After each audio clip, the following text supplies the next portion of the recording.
Estou querendo gravar, eu boto gravar e ele não grava. Agora sim, está gravando. Está gravando, doutor. Olha, tenho a honra, a alegria de trazer aqui para a gente bater um papo um grande colega, o Roberto Dávila. É até um desafio entrevistar um entrevistador, né? Ainda mais eu. O meu público aqui, os 326 mil inscritos que eu tenho, reclama muito, que diz que eu interrompo muitas entrevistas. Tanto que o Dionísio da Silva defendeu aqui o direito à interrupção na entrevista que eu fiz com ele. Não sei se você chegou a ver.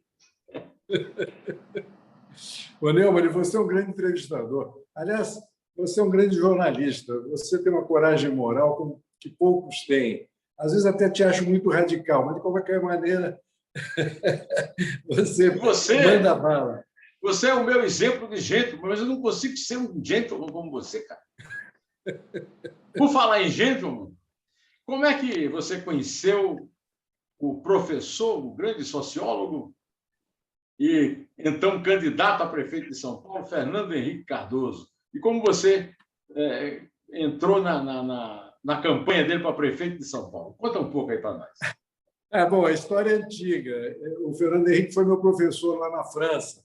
Eu morava lá nos anos 70 e ele estava lá semi-exilado, dava aulas no Centro de Altos Estudos da Sorbonne, e, enfim, era um professor, grande professor já. Eu tenho uma entrevista com ele, inclusive, no Café de Flore, ali no Saint-Germain. Que beleza! Adoro o Café de Flore. E o Demagogo. Uma entrevista muito boa com ele. E ali que eu fiquei amigo dele e tal. E depois, lá no exílio, o Brizola ia muito para lá, e o Brizola queria que o Fernando Henrique fosse o presidente do PTB em São Paulo. O Brizola não quis ir para frente do MDB, né? Ele, numa reunião com o Felipe Gonzalez, que até eu estava junto, o Felipe disse a ele: "O Brizola, pegue na história, você tem que se agarrar na história". Então, aquela coisa, o Brizola sempre falava do PTB, Getúlio, né?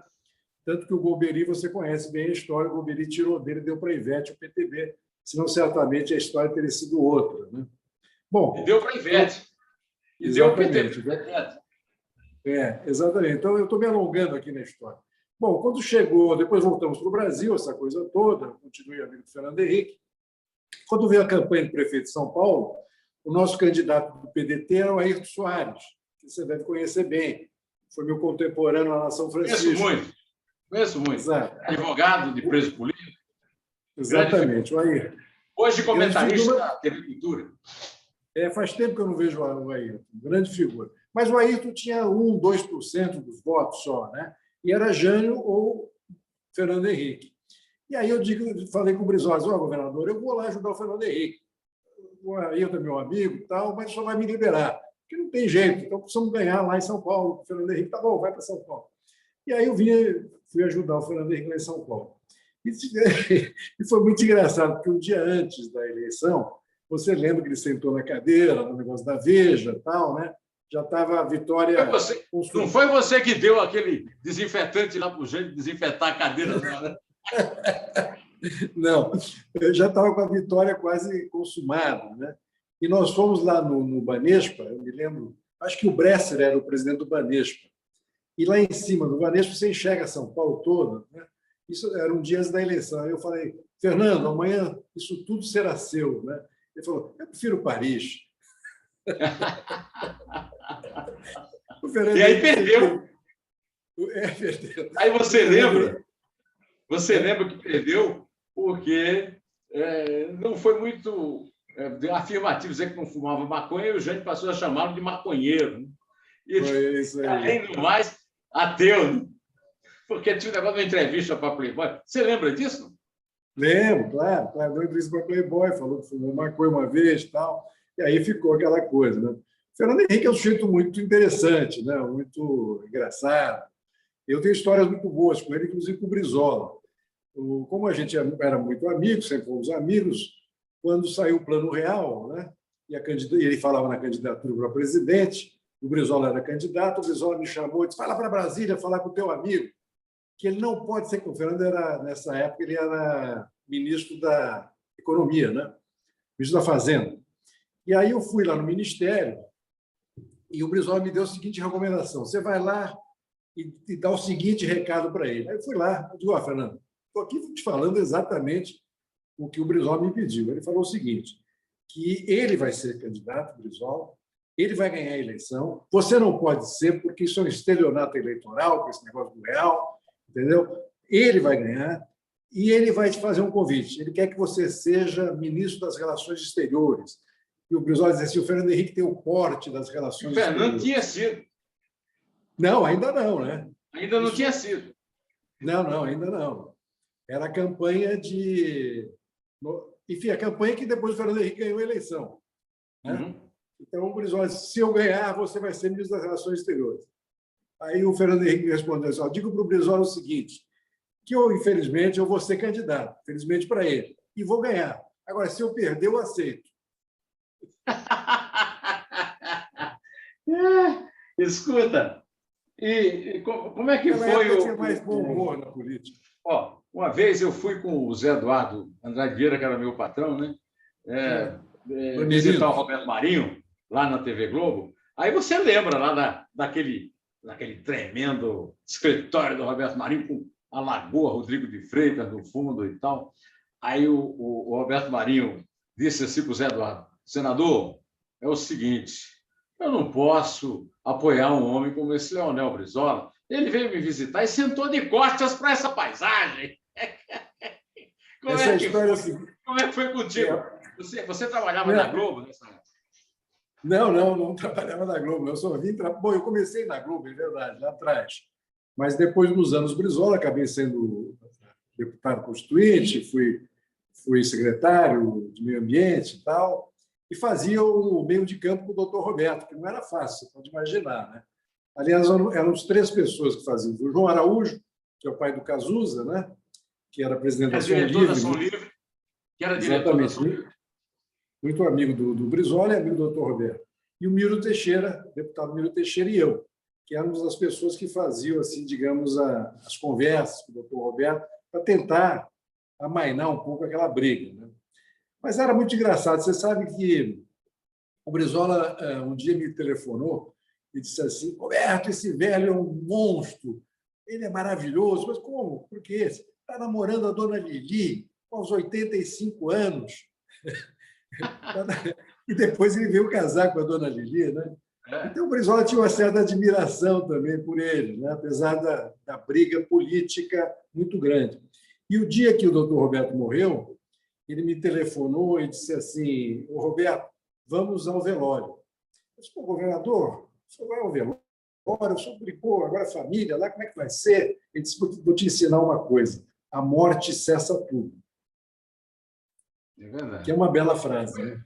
Coisa de um sábio, né? Olha, eu me lembrei de uma história boa, né? Antes disso, você também protagonizou nessa história, né?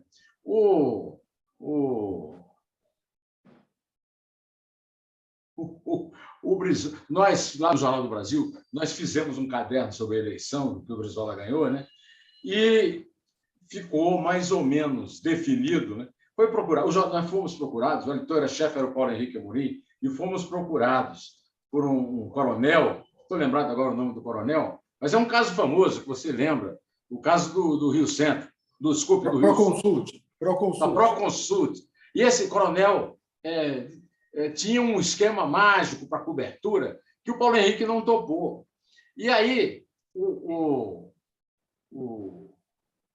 nós procuramos, o pessoal que estava cobrindo o interior nos avisou que o Brizola ia ser roubado na contagem dos votos, né? Porque tinha um acordo dos militares com os bicheiros, no caso, o Anísio Abrão Davi, né? E nós avisamos ao Brizola, né? E o Brizola checou com um grande amigo dele, que era aquele panamenho que definia as novelas da Globo.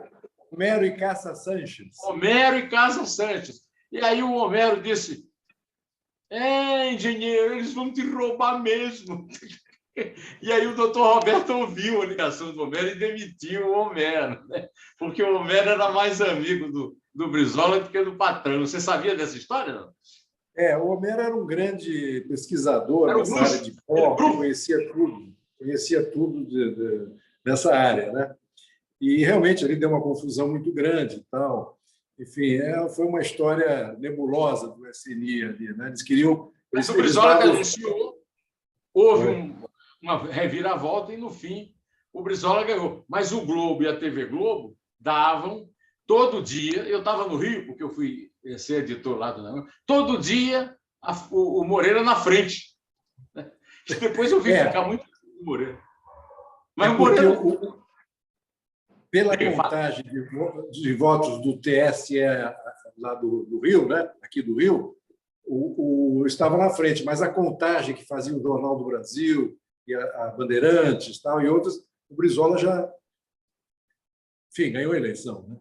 Né? Porque o Jornal do Brasil contratou um esquema com um matemático lá, que gastou uma fortuna botando gente para. Talvez até por isso o Jornal do Brasil quebrou, botando gente para ir contar voto lá no interior. Enquanto que o pessoal do Globo e da Globo ficou muito preso ao esquema lá do coronel da Proconsult, né? Do coronel que estava com a votação toda contada. Né?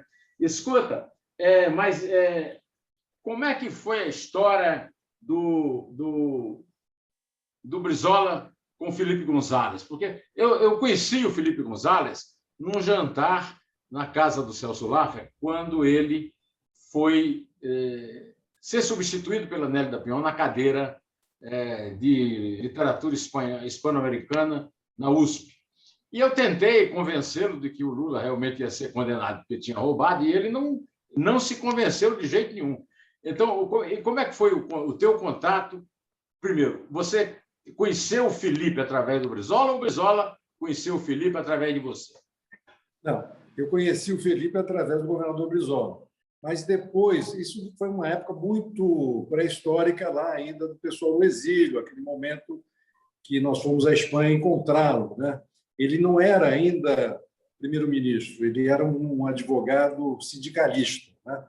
Um cara inteligentíssimo, as pessoas talvez mais inteligentes que eu conheci na vida pública. Né? Mas depois, quando eu voltei para o Brasil e fiz um programa chamado Conexão Internacional, não sei se você lembra na Manchete, eu consegui entrevistá-lo.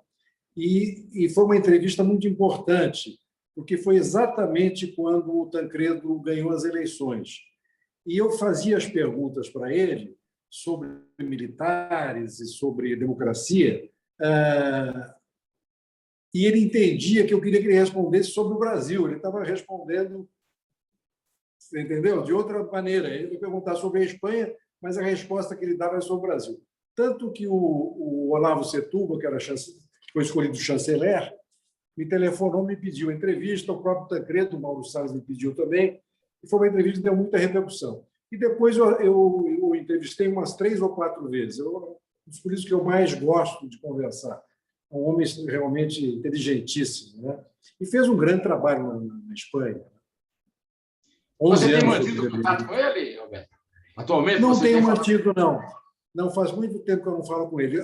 Agora, ele está aposentado, ele faz joias, sabia? Ele é um grande joalheiro. Não sabia. Ele faz joias, é um grande joalheiro, está com 80 e poucos anos. Tal. Não tenho falado com ele, não. Faz já uns 2, 3 anos que eu não tenho notícia do Felipe. Você conheceu, nessa época que você foi à Espanha, aliás, que você estava em Paris, você conheceu o Jorge Semprún? Quem? Jorge Semprún, o grande escritor. Sim, claro. Espanhol, não só eu conheci. A Deuxième Mort de Ramon Mercader. Claro, não só conheci, como eu entrevistei. O Semprún era um homem extraordinário, né? Resistente lá foi preso lá na Guerra Espanhola. Eu conheci o Semprún aqui. O Semprún estava sentado com uma moça muito bonita no hotel. Ele era um homem bonito, ele era um homem muito bonito. Mas ele estava. A moça era filha da Simone Signoret com o Yves Montand. Ele estava escrevendo a biografia do Yves Montand. Fiz uma entrevista com ele, que deu a primeira página do Jornal do Brasil. Enquanto isso, o Jornal do Brasil deu uma entrevista também com o Yves Montand. Você conheceu o Yves Montand também? Sim, eu fiz uma bela entrevista com o Yves Montand lá Poxa, estou com a cabeça, lá perto de Nice, lá no sul da França, onde ele teve um hotel, lá, o Colombe d'Or, onde ele conheceu a Simone Signoret. E eu fui entrevistar o Chagall. Eu entrevistei o Chagall, lá que ele morava lá também, e aí, numa noite, nós estávamos jantando, eu, Walter Salles, o Valtinho, né, o cineasta, o Valtinho dirigiu o meu programa. E o Guerrinha, que era o nosso cinegrafista. E tinha no restaurante tinha uma cortina assim, de veludo vermelha, e atrás tinha um pessoal rindo muito, falando, conversando. Atrapalhando muito, a entrevista. né? Assim como eu estou aqui atrapalhando a tua. Bom, aí eu falei, Valtinho, eu conheço essa voz. Vamos esperar no bar aí. Quando terminar a entrevista, quando acabar a conversa, eu quero falar com esse sujeito. E era o Yves Montand. Eu dei sorte, era o Yves Montand. Quando ele passou no bar, eu falei com ele e tal, olha aqui, eu estou aqui, vim do Brasil para lhe entrevistar, não sei, mas, pô, eu estou de férias aqui, ninguém sabe, não sei o quê. Aí ficamos conversando um pouquinho ali, ele disse, olha, amanhã vamos tomar um café, e aí eu vou decidir. Então, nos convidou para tomar um café. Não, amanhã não, foi naquele momento, saímos, fomos tomar um café ali na frente, num bar. Ele queria saber um pouco quem eu era, notícias do Brasil, como é que eu pensava e tal. E aí marcou a entrevista, e foi uma entrevista maravilhosa que eu fiz com ele. Com sorte, né? Com sorte. Que maravilha. Mas entrevistas acontecem assim também, com sorte, né? Acontecem com sorte ou planejadas, né? Uma vez, por exemplo, para você ter uma ideia, eu ia entrevistar o Willy Brandt. Willy Brandt era o chanceler alemão. Naquela época, a capital era Bonn, não era Berlim, era Bonn, que era pertinho de Paris, 1 hora de Paris. E eu ia entrevistá-lo na Unesco ao meio-dia. Às 10 da manhã me ligou o assessor dele dizendo, olha, o chanceler ficou doente, não vai poder ir a Paris, tal, então está cancelada a entrevista. Bom, aí o meu grupo, meu irmão até que fazia câmera, já estava lá na Unesco, eu tinha alugado equipamento para abertura, aquele programa do Fernando Barbosa Lima. Aí eu fui lá na Unesco para desarmar o circo, e quando eu estou entrando, está saindo Garcia Marques, que não era ainda prêmio Nobel de literatura, mas já tinha escrito Cem Anos de Solidão. Aí eu peguei ele, disse, Gabo, vim aqui para te entrevistar, mas como... Não tem tu, vai tu mesmo, né? Aí entrevistei Qual é o livro do Gabriel? Qual é o teu livro preferido do Gabriel Garcia Marques? Pô, eu adoro o Cem Anos de Solidão, eu amo o Cem Anos de Solidão. Mas tem tantos, né? Agora me deu um branco aqui, mas aquele que é um roteiro de cinema, aliás, que ele já começa no livro dizendo que o sujeito vai morrer. Como é que é a história? Aquele livrinho pequeno. Eu gosto muito Notícia de um Sequestro, que é um livro de reportagem dele, né? Ele é, além de um brilhante escritor, um grande repórter. E é um grande jornalista. Deixa eu te contar a história sobre ele. Bom, aí eu fiquei com uma boa relação com ele ali, e depois, anos depois, já nos anos 80, eu fui entrevistá-lo lá em Bogotá, na Colômbia.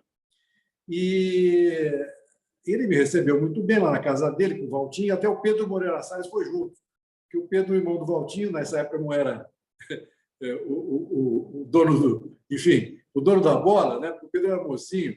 Não era da bola, era do banco. Hoje o Pedro é o presidente do conselho do Itaú Unibanco, né? E o Pedro gosta muito de literatura, foi junto com a gente. Bom, durante a entrevista com o Garcia Marques, tocou o telefone e a Mercedes, mulher dele, veio chamá-lo.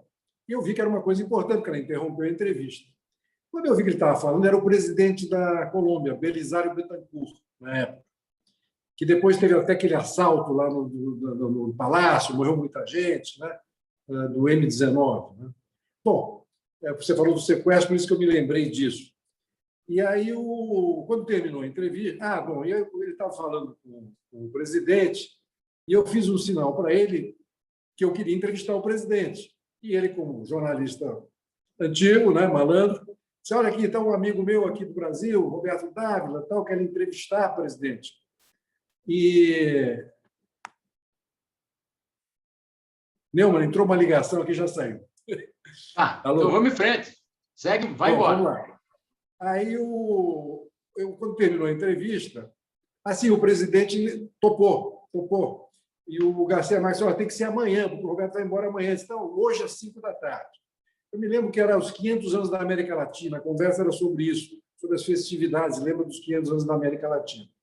Quando terminou a entrevista, eu digo, olha, presidente, eu não estou preparado para entrevistar o presidente. Conheço algumas histórias da Colômbia e tal, Mas se tem alguma história boa dele, ele disse, olha, Roberto, é o seguinte, o Belisário é filho de camponeses andinos muito pobres.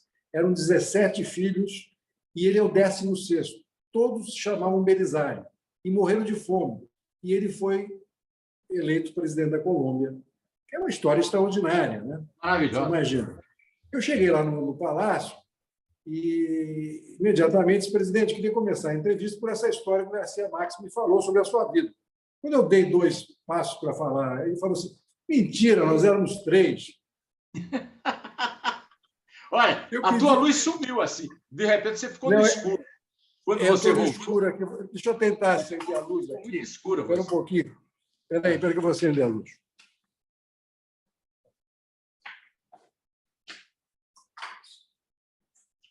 Que beleza.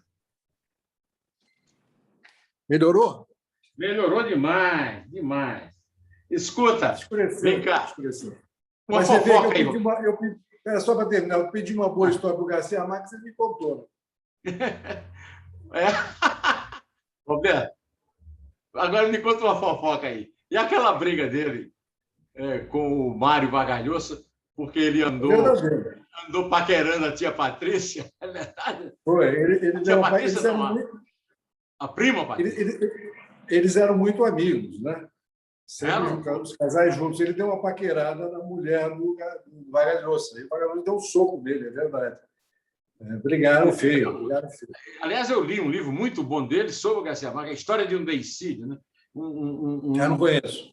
É um livro, é uma tese que ele escreveu universitária sobre o 100 anos de solidão. Né? Outra fofoca.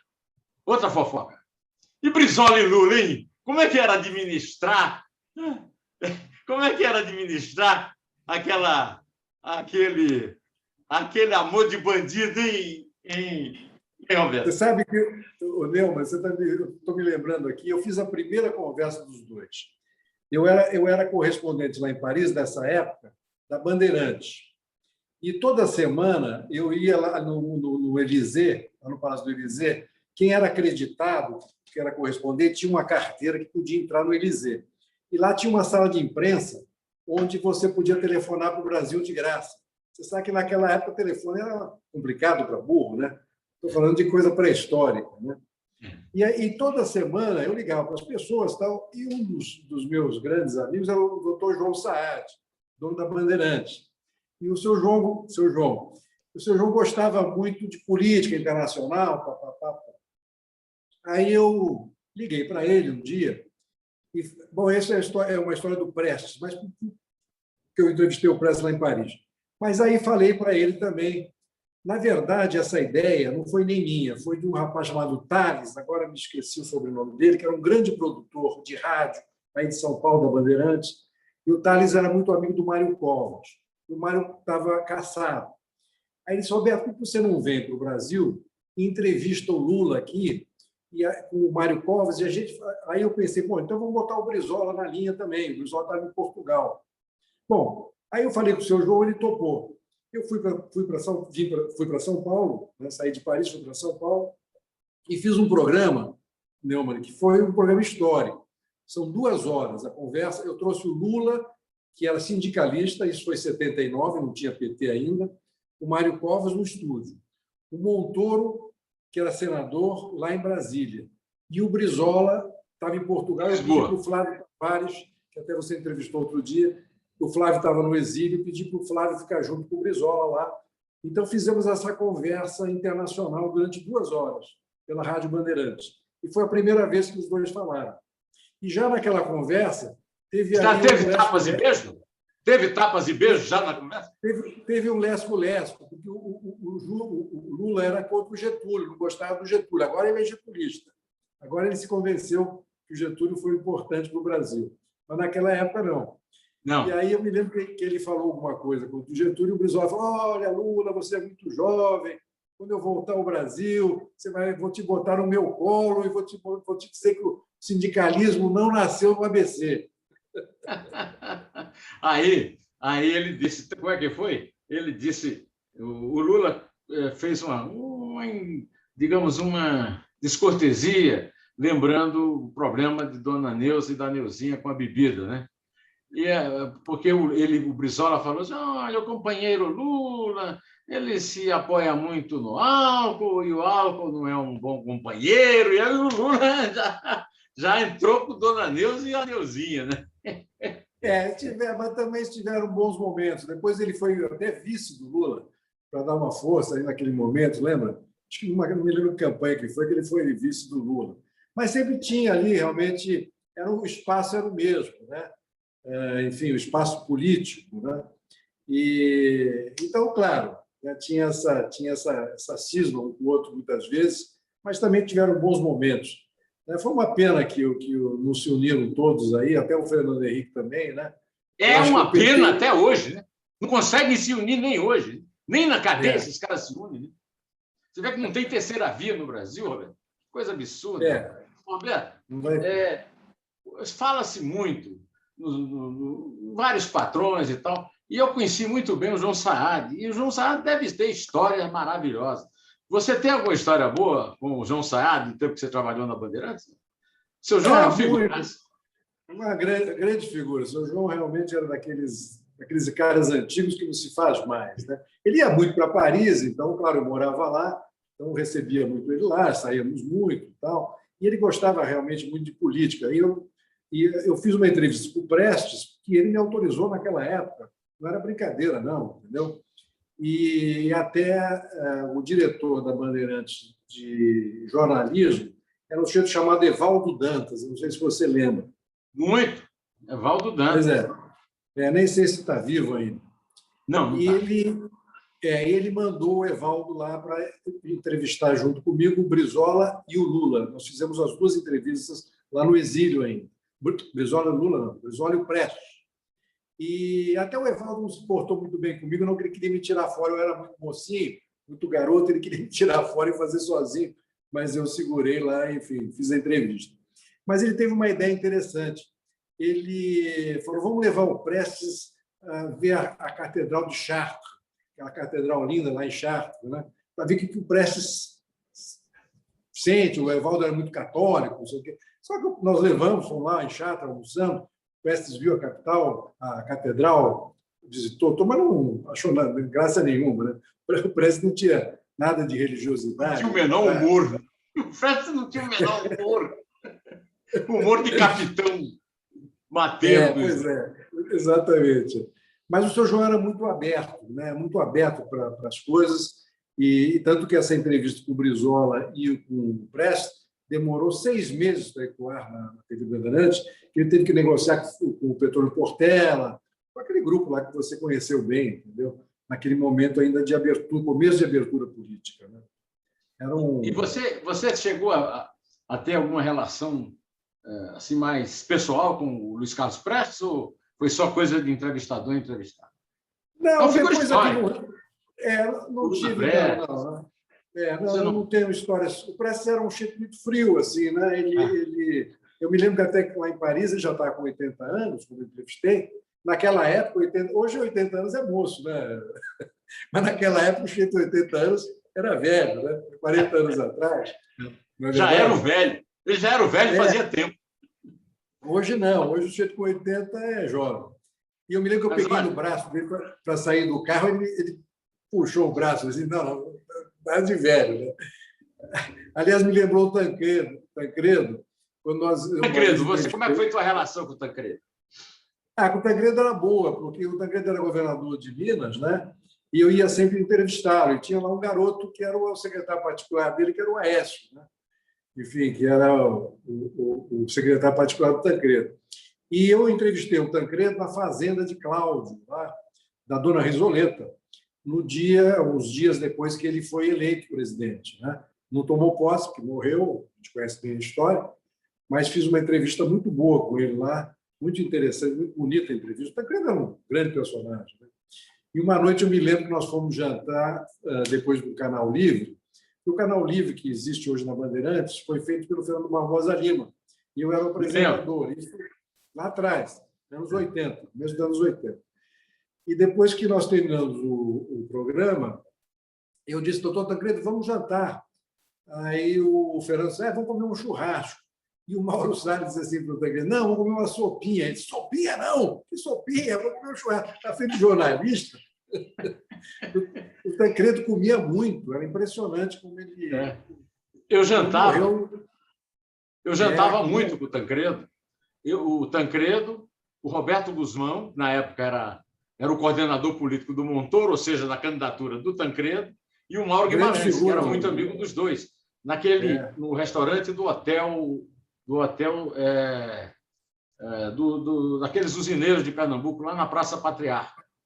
E o Aécio, que carregava a pasta dele, ficava num canto assim do restaurante, e um dia disse: eu tinha um neto, estava apaixonado pelo neto, Pedro, tem 5 netos, e nesse tempo eu tinha o Pedro. Ele disse: doutor Tancredo, e por que é que o senhor bota o Aécio para ficar tão longe? Ele disse: não, ele não ouviu nossa conversa. Eu disse: doutor Tancredo, mas ele é teu neto? Disse: não, mas é filho do Aécio. É filho do Aécio. Do Aécio. Não é como é que chamava o Aécio? Do Aécio Cunha. Boa figura o pai dele. Um figuraço. Era um figuraço. Ao contrário do Aécio, o pai era o Aécio Cunha, era um figuraço, um boêmio, um cara bonito, mulherengo, casado com uma mulher belíssima, que é a filha do Tancredo, a mãe do Aécio, é muito bonita, né? Era, pelo menos na época. Mas, escuta, aí eu fui cobrir, o Mauro me mandou cobrir uma reunião da Sudene, em que lançaram o Tancredo como paz nacional, né? E aí eu queria voltar com o Tancredo, no avião dele, para Belo Horizonte, para fazer uma entrevista com ele. Mas ele tinha combinado, já com o Mauro e com o pessoal do Globo, que eu ia para o Recife e ele voltava com o Moreno, Jorge Bastos Moreno, que foi quem fez a entrevista, porque aí o Jornal do Brasil saiu com a matéria da Sudene e o Globo com a entrevista que ele deu com o Moreno. Aí ele dizia, ele mordendo a gravata, né? Então ele dizia assim para mim: não, vai ver teus pais lá em João Pessoa. O velho era mineiro demais, né, cara? Maravilhoso, né? Isso no Campo das Princesas, o grande palácio lá do governo de Pernambuco, sob a hospitalidade do Roberto Magalhães. Abraço, Roberto! Bom, Roberto, e aí você conviveu também, depois disso, com uma grande figura, depois disso, né? Uma grande figura do Adolfo Bloch. O Adolfo era um personagem, o Adolfo, dono da Manchete, né? Grande amigo do Juscelino, e amava o Juscelino. O Juscelino ajudou muito ele a fazer o Grupo Manchete, né? Na época, as revistas eram muito fortes, e depois a televisão, ele fez a televisão.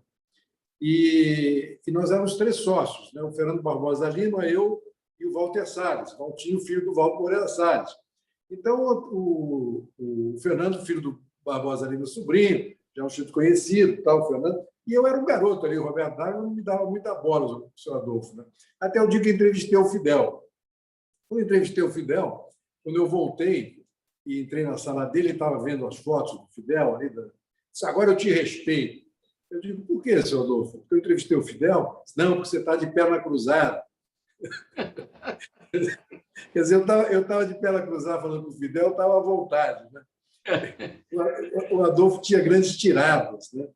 Uma vez eu estava indo para Brasília e por acaso eu sentei ao lado dele no avião. E aí ele começou a esculhambar o Brito, do Jornal do Brasil, o Nascimento do Brito, e dizendo que o Brito era mau caráter, não sei o quê, papapá. E disse: eu vou te dar um conselho. Todo homem que usa meia até aqui, aquelas que vai até o joelho, é mau caráter. Eu estava com uma meia, assim, né? Você estava com a meia. Aí você mostrou para ele. Mostrei para ele. Aí você mostrou para ele. Mostrei assim, seu Adolfo? Não, um pouquinho mais para cima. Tem aquela história boa dele, ele no elevador, e ele não gostou do cara, do boy que estava no elevador. Está demitido. Mas o senhor Adolfo não trabalha aqui. Não, foi contratado e demitido. Não, e tem outro que estava sem camisa, né? Andando sem camisa na redação. Ele mandou o cara embora e o sujeito desceu e botou a camisa. Ele encontrou... Não, ficou sem camisa. Ali encontrou o cara de novo e disse assim: olha, acabei de despedir um cara sem camisa, bota a camisa e eu vou te despedir também. Mas era o mesmo. Né? Ele tinha grande história. Você sabe que quando ele casou depois com a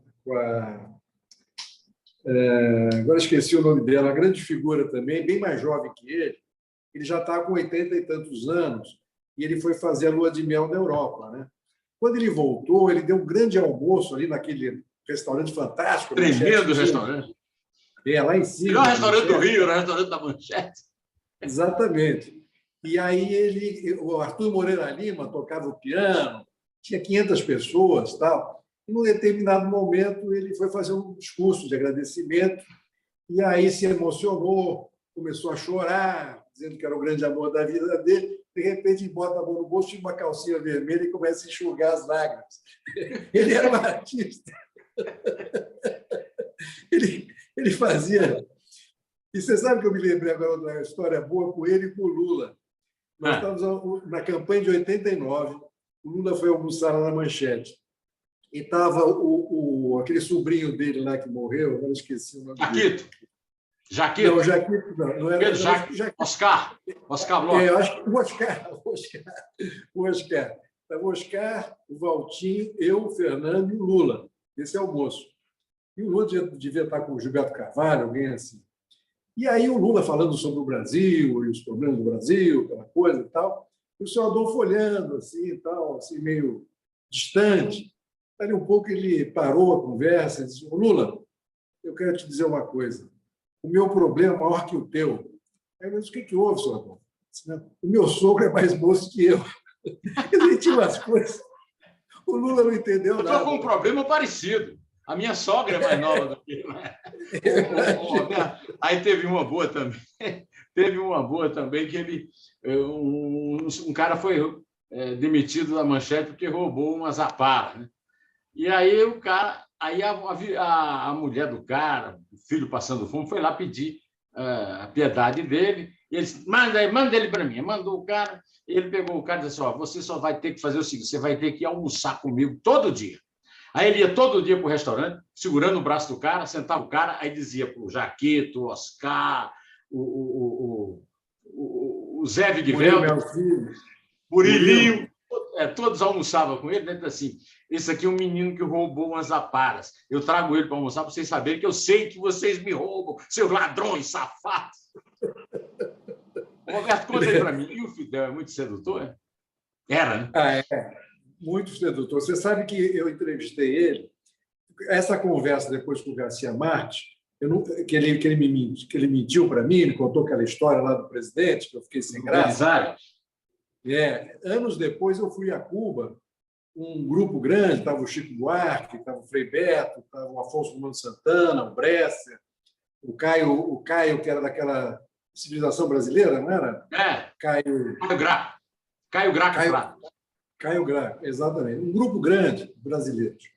E na hora de cumprimentar o Fidel, ali teve um coquetel grande ali no Palácio da Revolução, que era um grupo de intelectuais latino-americanos, jornalistas e tal, que o Fidel estava recebendo. O Garcia Marques estava ao lado. Aí, quando eu fui falar com ele, eu disse: você me fez me deixou sem graça lá com o presidente e tal, né? E a Mercedes falou: ele é um mentiroso, Roberto, você não devia ter acreditado nele, que é um mentiroso. Aí eu digo: agora você vai me ajudar a entrevistar o Fidel, Gabo. Você vai me ajudar. Está bom. Aí o Fidel saiu, foi para uma sala pequena e ele chamou algumas pessoas. E o Gabo mandou me chamar. Então estava lá o Chico, justamente, o Afonso Romano Santana, o Frei Beto, tinha um grupo de brasileiros lá, junto comigo. E quando o Gabo falou com o Fidel, falou o seguinte: olha, o Fidel, comandante, esse aqui é o Roberto Dávila, tá, o meu amigo, me entrevistou, um grande jornalista, você tinha que dar uma entrevista para ele. Eu disse: não posso. Não posso porque eu já combinei com o Roberto Marinho e vou dar lá para a Globo. Aí ele chamou o secretário e disse: quem é o jornalista que vem aqui? Aí o cara olhou lá, tal, Joelmir Betti. Era o Joelmir. Mas aí o Garcia Marques, o Chico, todo mundo: não, tem que dar para o Roberto, não sei o quê, tal. Aí ele olhou para mim assim e falou: que lobby usted tiene? Que lobby usted tiene? Tiene que entrar para a política. E eu já era candidato a deputado. Aí o Chico falou: ele é um bruxo, ele é um bruxo. Que lobby? Você está entrando, você já estava entrando. Escuta. Bom, você sabe que aí ele falou o seguinte: você vai ficar até quando? Então eu vou dar para você essa entrevista, vou dar para você. Mas espera que eu vou te mandar chamar um dia lá no no teu hotel à noite. 2 dias depois, à meia-noite, bateram 2 caras enormes lá, me levaram para o palácio, até levei o Emir Sader comigo, aquele sociólogo. O Emir foi comigo. E aí fiz a entrevista com o Fidel, fiquei até às 4 da manhã, fui para a Sierra Maestra. Foi um espetáculo. Ele era um cara inteligentíssimo, sedutor, claro.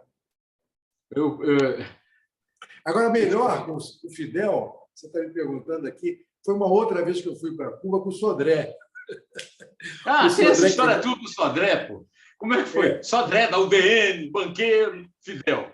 E Sodré, ministro das Relações Exteriores? Né? Exatamente. O Sodré era ministro das Relações Exteriores do governo Sarney. Foi o governo Sarney que abriu as relações com Cuba. E o Sodré foi o primeiro chanceler a ir a Cuba.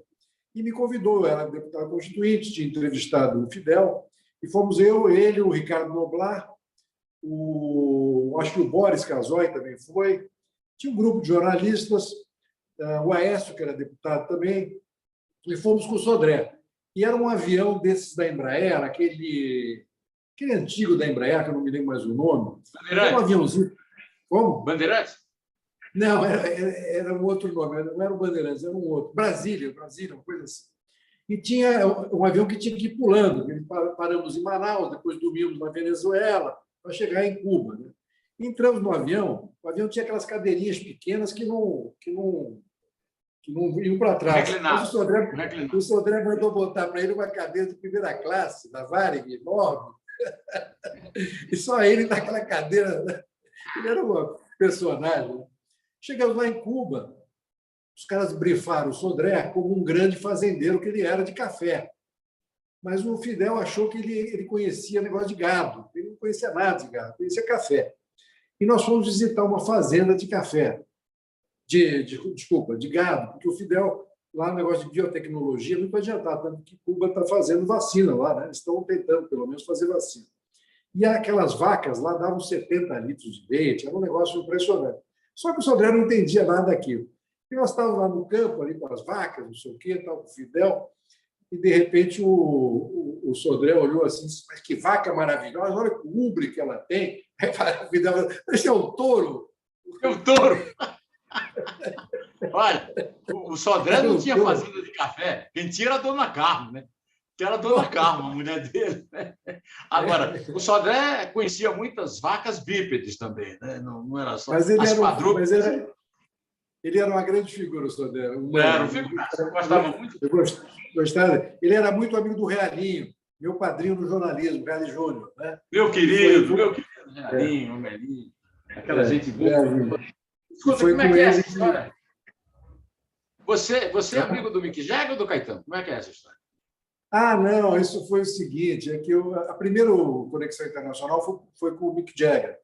E aí nós convidamos o Caetano para entrevistar junto. Então, o Caetano foi comigo para Nova York para fazer entrevista junto. Fizemos o Caetano, eu e o Mick Jagger. E o Fernando, que bolou essa história, disse, não, vamos botar o Caetano também, porque aí vai dar uma repercussão muito grande, né? Com o Caetano junto e tal. E foi realmente uma grande repercussão. Então, o Caetano até brigou comigo porque o Paulo Francis esculhambou o Caetano muito depois daquela entrevista. Não sei se você lembra dessa história. Ele disse que o Caetano ficou pequeno perto do Mick Jagger, fez uma história lá, e o Francis era fogo, né? Quando queria pegar alguém, era como você, assim, difícil. Pegava para valer. Mas teve um momento muito bonito, porque nós ficamos no hotel, na 68, lá em cima, perto do Central Park. E a entrevista do Mick Jagger foi na casa de uma amiga nossa, no número 1 da Quinta Avenida, que fica no Greenwich Park, lá embaixo. Então, eu saí com o Caetano, só eu e ele num táxi, e demorou 1 hora para chegar lá, porque tinha muito trânsito. E o Caetano foi cantando estándares americanos e músicas dentro do carro. Então, eu tive 1 hora de Caetano Veloso só para mim. No carro foi uma beleza. Mas depois ele ficou bravo comigo por causa do França. Escuta, e o Rubem Braga, hein? Poxa, você está me lembrando das grandes. O Rio, nos anos 80, era o paraíso do mundo. Né? Era Tom Jobim, Rubem Braga, Fernando Sabino, Otto Lara Rezende, Paulo Mendes Campos, Hélio Pellegrino, enfim, todo mundo estava aqui no Rio de Janeiro. E você frequentava essa turma toda, Rubem? Sim, eram todos meus amigos. Né? Você era um menino O menino dourado. Mas eu sempre gostei de gente mais velha. E eles gostavam de mim. E o Rubem tinha aquela cobertura ali aqui em Ipanema, onde era casa aberta. Toda noite era open house lá. E era uma maravilha. Jorge Amado, vinha todo mundo para lá, entendeu? Eram noitadas extraordinárias. E o Rubem era apaixonado pela Vera Fischer, apaixonado platonicamente.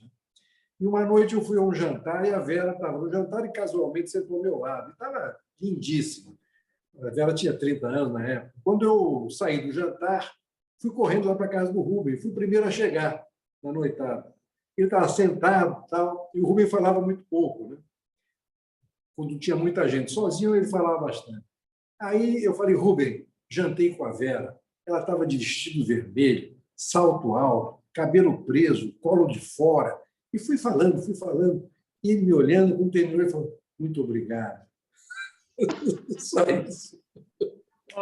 Muito obrigado. Você conheceu Ernesto Guevara? Não conheci o Guevara. Mas o Flávio conheceu. Teu amigo Flávio Tavares conheceu. Esse livro é uma obra-prima. Esse livro é uma obra-prima. O Flávio é um grande escritor, né? Eu vi a tua entrevista com ele, inclusive. O Flávio é um personagem extraordinário, né? Você sabe que ele foi torturado 2 vezes aqui no Uruguai, né? No Uruguai foi uma coisa horrorosa. No Uruguai ele foi fuzilado. No Uruguai fizeram um fuzilamento falso, né? Com bala de... Exatamente. E ele vendado, né? Não sei como é que o Flávio sobreviveu a tudo isso, né? E é uma doce figura. Agora me lembrei do Zuenir Ventura me contando. O Zuenir fez 90 anos essa semana, né? E ele ficou preso com o Nelson Rodrigues.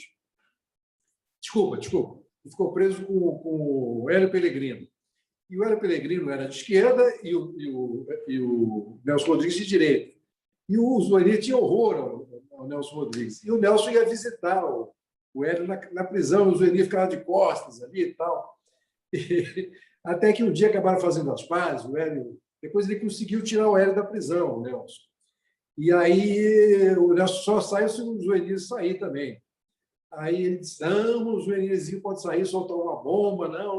O Zuenirzinho é uma doce figura. Ele chamava todo mundo de doce figura, por isso que eu lembrei por causa do nosso Flávio, que é uma doce figura.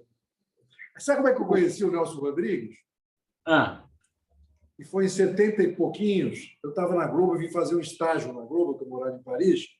E, nessa época, a Globo, ali no Jardim Botânico, onde hoje é o jornalismo e só a direção geral, ali se faziam as novelas também. Era tudo improvisado. E eu fui no banheiro fazer um pipi e o Nelson Rodrigues estava do meu lado fazendo pipi. E aí eu vi que era o Nelson Rodrigues e tal. Eu falei, ô, Nelson, tal, não sei o quê, eu sou jornalista, jovem, estou chegando agora, não sei o quê. Vem conversar comigo, que vamos tomar um café. Falava assim, né? Ele tinha uma voz... Vamos tomar um café. Vamos tomar um café. Aí sentamos no café ali na Globo e passou um garçom. E disse, garçom, vem cá, traz 2 cafés aqui para a gente. Traz 2 cafés para a gente.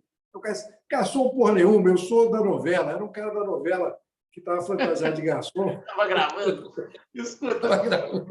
Olha aqui, você acaba de descrever a primeira cena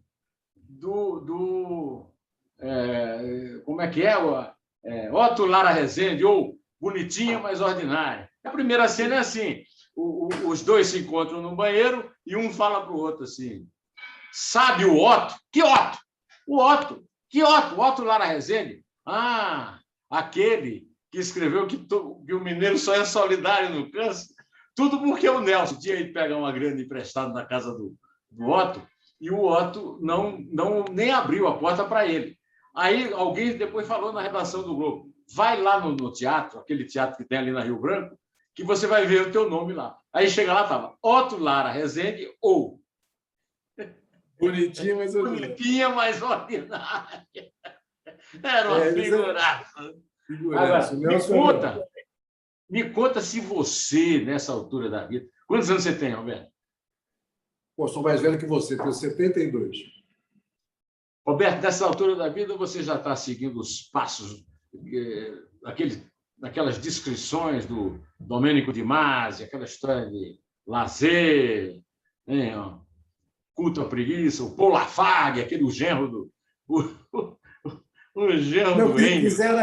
quisera eu, né? Quisera eu, mas não dá ainda, o copo não está cheio. O copo está assim, Como é ó. que você conheceu o Domênico de Masi? O Dom Mendes foi uma história muito bonita, você sabe que... Vou te contar essa história, eu nunca contei. Eu estava fazendo ginástica numa academia e tinha uma moça do meu lado muito bonita, fazendo bicicleta. E ela estava lendo um livro. E aí, eu, para falar com ela, comecei a olhar o livro, mas estava enxergando mal. Mas depois que eu vi que era do William Reich, lembra aquele livro do William Reich? A gente leu muito nessa época, sobre as massas, não sei o quê. Né? E era Camila Pitanga, essa beleza que é a Camila. Pelo amor de Deus. E a Camila tinha 20 anos, e eu tinha lá, sei lá, 40, não sei. E aí eu falei, Camila, vamos tomar um café, eu tenho um papo com a Camila, não sei o que e tal. E ela me falou o seguinte, olha, ontem eu vi, depois de a gente conversar um pouco, ela é muito inteligente, muito culta, Camila. E depois que conversamos um pouco, ela disse, você vai gostar muito de um cara que eu vi uma entrevista com ele no Roda Viva, chamado Domênico de Masi. Eu nunca tinha ouvido falar do Domênico. Bom, aí voltei para o meu escritório e o João Rodarte, você deve conhecer, aí de São Paulo. Conheço muito. Pois é. O João me telefonou e me disse, olha, Roberto, vai ter um jantar na casa da Silvia. Silvia, agora... O João foi teu sócio? O João foi sócio da CDN. É. Da CDN, né? É. E aí vai ter um jantar com o Domênico de Masi, olha a coincidência. Aí eu liguei para a Camila e disse, Camila, quarta-feira você pode convidar uma amiga sua, vamos a São Paulo jantar com o Domênico de Masi. Ela acreditou. E fomos, a Camila, eu e a filha do Djavan até. Nunca tive nada com a Camila, não. Nada, absolutamente. Mas quando eu cheguei no jantar com a Camila, foi um sucesso com a Camila. E o de Masi se apaixonou por mim, por causa da Camila. Como bom italiano, né? Aí amigos. Aí você conheceu o Domênico de Masi? Ficamos amigos, aí eu fiz uma entrevista com ele. Isso tem mais de 20 anos. E aí, durante 18 anos, eu fui todo ano para Ravello, que é um dos lugares mais bonitos do mundo, que eu queria que você levasse tua mulher, Isabel, que ela já está apaixonada, vai ficar muito mais por você, porque é um dos lugares mais lindos do mundo. Na Costa Amalfitana, ele fica a 800 metros de altura. Está programado. Acabou a quarentena, nós vamos. Você vê quase a Grécia, é um negócio espetacular. E o de Masi, uma vez por ano, fazia, durante um fim de semana prolongado, discussões sobre criatividade e tal. Então, eu acabei levando o Jaime Lerner, que nos deixou há poucos dias, né? Querido Jaime, veio Serra, o Pércio Arida, Cristóvão Buarque, muita gente foi para lá participar, né? Ellen Grace, quem mais foi? O Ivo Pitangui, muita gente participar desses colóquios que eram maravilhosos que o Domênico fazia. Então, quando eu vou a Roma, eu fico na casa dele, quando ele vem para o Brasil, ele fica na minha casa. É um grande amigo. Porque você sabe, Neumann, você sabe bem isso.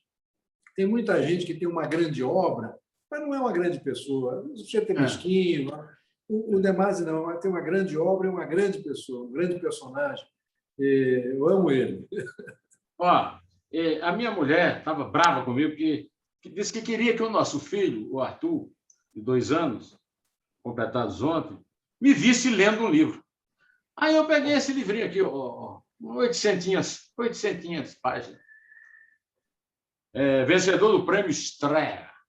Eu tenho uma filha que mora em Milão. Foi a May Spencer, no Festival de Veneza de Cinema esse ano. Ela é diretora daquela fábrica de bebida do Campari. E esse cara é milanês, Antônio Scurati, escreveu esse livro. O livro me impressionou porque é uma descrição do que está acontecendo no Brasil. Nós temos eu, pelo menos, tinha uma ilusão de que o Mussolini deu um golpe militar. Não, o Mussolini deu um golpe parlamentar. E esse livro, de 800 páginas, é uma descrição dia a dia do golpe militar do Partido Nacional Fascista. Eu estou recomendando a leitura aqui do Scurati. Agora, é o seguinte, o teu amigo... Eu não li ainda, mas o Antônio Scurati é um jovem que eu conheci lá com o de Masi, é muito amigo do de Masi. Eu tive com ele várias vezes lá em Ravello, justamente. E todo mundo me diz que o livro é espetacular. Agora, com você falando ainda, vou ler, mas é muito grande, né? Tem muita coisa Eu tenho um amigo. Ô, Neumann, eu vou ter que cair fora. Nós estamos falando mais de uma hora. Eu vou ter. Eu tenho um amigo que disse para mim que comprou o livro, mas quando foi ler, descobriu que tem mais 2 volumes. Acaba de sair o segundo. É mesmo? Mas aconselho a leitura, agradeço. Eu prometi a você que teria só 40 minutos, mas você é irresistível. Antes de você ir embora, só me diga o seguinte: qual foi a melhor entrevista que você fez na vida? É difícil falar isso. Eu entrevistei mais de 1.000 pessoas. Cada época tem uma pessoa interessante. Uma entrevista. Né? Claro, o Fidel é uma delas, sem dúvida nenhuma, até porque foi a primeira que ele deu para o Brasil depois de 25 anos. Né? Os italianos eu gosto muito, o Mastroianni, o Gassman, o Fellini. Fellini tem uma história que agora eu vou contar rápido para você, já que eu tenho que ir embora, que estão me chamando, mas uma vez eu entrevistei o Fellini 2 vezes. Uma vez, quando ele lançou A Cidade das Mulheres, aquele filme, e outra vez fui com o Fernando Barbosa Lima, eu não me lembro que filme que ele estava lançando agora, mas nós fizemos num café que ele gostava muito, num hotel que ele frequentava muito lá em Roma. Mas nesse dia, o Glauber estava lá, em Roma, e o Fernando ligou para o Glauber veio lá no nosso hotel, entrou de manhã no quarto, assim, eu me lembro de estar deitado na cama, ele subiu na minha cama, começou a fazer um discurso muito louco, dizendo que a CIA queria matá-lo, não sei o quê, papapá, e a gente viu que o Glauber estava muito alterado. Né? E aí o Fernando disse, olha, não vamos falar nada, que nós vamos entrevistar o Fellini, porque se o Glauber for junto, vai ser uma confusão, ele vai querer dirigir a entrevista, o Fellini e tal. E o Glauber queria ir para Paris assistir o Je vous salue Marie, que tinha saído aquele filme que foi proibido aqui no Brasil, no governo Sarney, lembra? Lembro. Je vous salue Marie. Je vous salue Marie. E aí eu me lembro que eu e o Fernando, cada um demos $500 para o Glauber, era $1.000, na época era bom dinheiro, para ele ir para Paris para não nos atrapalhar com o Fellini. E ele foi para Paris assistir o Je vous salue Marie. Salvou, ele salvou. Eu vou te salvar agora. Tchau, Roberto. Eu te agradeço muito. Foi uma maravilha conversar contigo. E eu não ia acabar isso aqui mais nunca. Ainda bem que você teve que ir embora. Tchau, querido. Muito obrigado. Agradeço muito a tua entrevista. Foi uma maravilha. Parabéns pelo teu trabalho. Não foi uma entrevista, foi uma conversa. E é muito bom conversar com você. Você é um sujeito de uma cultura enorme. Eu tenho uma inveja branca maravilhosa sua aí, seu talento extraordinário, e principalmente depois você casou com a beleza da Isabel e teve um filho como o Arthur, de 2 anos. Deus te proteja. Arthur, em homenagem ao Arthur Rimbaud e ao Arthur Antunes Coimbra. Está treinando bater falta melhor que o Zico. Tchau, Roberto. Tchau. Acabamos com a sua felicidade aqui, nessa hora maravilhosa de conversar com você nessa pandemia. Como diria Federico Fellini, adio. Adio. Tchau.